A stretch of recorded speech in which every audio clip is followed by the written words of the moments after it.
খুব নৃশংস একটা হত্যাকাণ্ড এবং আমাদের জাতীয় সংসদের একজন সাংসদ তিনি প্রতিবেশী রাষ্ট্র ভারতে খুন হয়েছেন নির্মমভাবে। এখন পর্যন্ত ডেড বডি মেলেনি এবং এই সংক্রান্ত আমরা নানা ধরনের এক এক ধরনের মিডিয়াতে কিন্তু আমরা এক এক রকম তথ্য পাচ্ছি, যার কোনোটা এখনো প্রমাণিত সত্য নয়।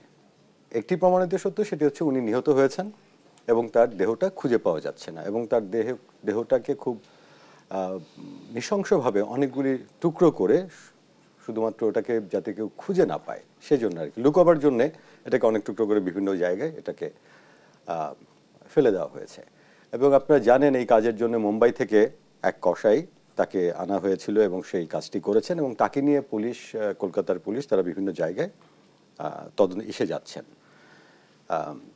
লাশ খুঁজে বের করবার একটা চেষ্টা করছেন। এখন দুটো দেশের জায়গা থেকে দুটো দেশ কিন্তু তাদের সর্বোচ্চ শক্তি দিয়ে চেষ্টা করছেন সঠিক তদন্তের মাধ্যমে প্রকৃত ঘটনাটা বের করতে।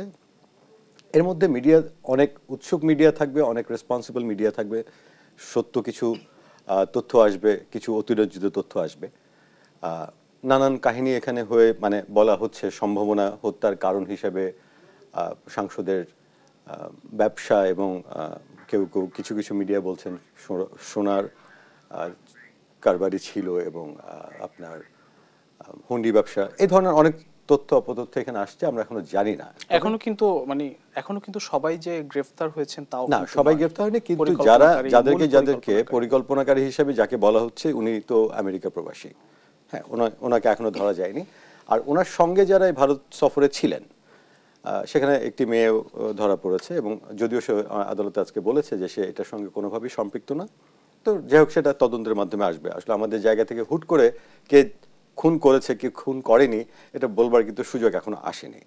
আর যেভাবে আমার আসলে এটা আমার ভালো লাগেনি, একটা মানুষ মারা গেছেন, দুদিন হলো উনি হত্যাকাণ্ডের শিকার হয়েছেন, জাতীয় সংসদের একজন সাংসদ উনি, এবং সেখানে সম্ভবত উনি সোনা চোরাচালান ছিলেন, এগুলি আসলে এই ধরনের তথ্য নিয়ে সংবাদ পরিবেশনটা আমার মনে হয় না। এখন তো নিশ্চয়ই বিচার প্রক্রিয়াটা এবং তদন্তে বেরিয়ে আসবে, মূল সব রহস্য বেরিয়ে আসবে, বিচার প্রক্রিয়াটা কিভাবে হবে। বিচার প্রক্রিয়া এখানটাতে একটি অংশ হচ্ছে যে ঘটনাটা ভারতে ঘটেছে, জি, তো ভারতের ওখান থেকে যারা যারা সম্পৃক্ত ছিল বা আছে তাদেরকে কিন্তু ভারতীয় পুলিশ গ্রেফতার করেছে এবং তাদেরকে কিন্তু ভারতীয় আপনার যে আইন আছে তার মাধ্যমে কিন্তু তাদেরকে ওখানে একটা বিচারের প্রক্রিয়া আসতে হবে। আর যারা যারা বাংলাদেশে চলে এসছে তাদের বিরুদ্ধে এই দেশে মামলা হয়েছে, সো সেখানে এই দেশেও একটা বিচার প্রক্রিয়ার মাধ্যমে এরা চলে আসবে। এখন রবিউল ভাই এখানে আইনজীবী আছেন, আমার ধারণা এই ব্যাপারে আমার চেয়ে একটু ভালো উনি বলতে পারবেন, কিন্তু বিচার তো হবেই। বিচার না হবার কারণ আমাদের দেশে বিচারহীনতার যে সংস্কৃতি ছিল সেটা তো আসলে এখন নাই। আর সরকারি দলের আপনার কাছে এক লাইনে যদি একটু জানতে চাই, আমাদের যে নিরাপত্তার সংখ্যা কি একটু বেড়ে গেল কিনা, এই যে আমাদের ভারতের হিসেবে ভারতের সবচেয়ে বেশি যাতায়াতকারী পর্যটকদের মধ্যে বাংলাদেশিদের সংখ্যা বেশি, সেক্ষেত্রে নিরাপত্তার সংখ্যা বাড়লো কিনা? না, এটা আসলে এখন এটা আজকে মিডিয়াতে একটা দেখলাম যে এই ধরনের একটা বক্তব্য এসছে।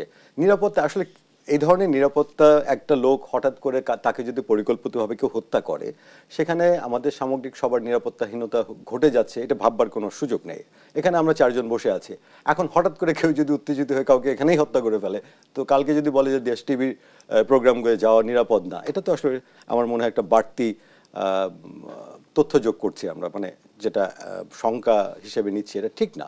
নিরাপত্তাহীনতা সব জায়গাতেই থাকবে।